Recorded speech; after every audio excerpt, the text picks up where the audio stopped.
Tənbəl zobun əlamətləri tam əksinə demək olar ki, əlamətlərdir. Məsəl üçün, zəhərli zoblarda bir əlamət də var, istiyə dözümsüzlük dedim, demədim.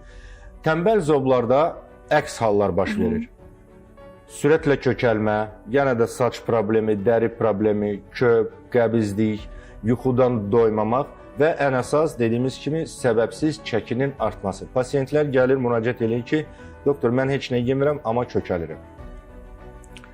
Bu sözlərdə həqiqət var. Niyə? Əgər sizdə tənbəl zob varsa, siz həqiqətən yemək yemədən kökəlirsiniz. Pəhriz saxlasaz da belə, siz kökəlirsiniz.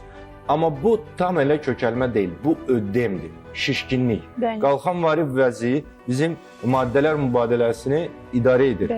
Və əgər qalxanvari vəzi, hormon çatışmazlığı yaranırsa, o maddələr mübadiləsinin sürəti yavaşlayır. Ona görə siz nə yesəz də, nə hərəkət eləsəz də, onun enerjiyə çevrilmə sürəti azalır. Ona görə həqiqətən insanlar var ki, yemədən kökəlir. Əgər tənbəl zob əşkarlayıramsa, mən bu insanlara inanıram. Deyirəm, bəli, siz həqiqətən zobdan əziyyət çəkirsiniz, tənbəl zobunuz var, mən sizə dərman təyin edəcəm və sizin şikayətləriniz ən azı 60-70% azalacaq.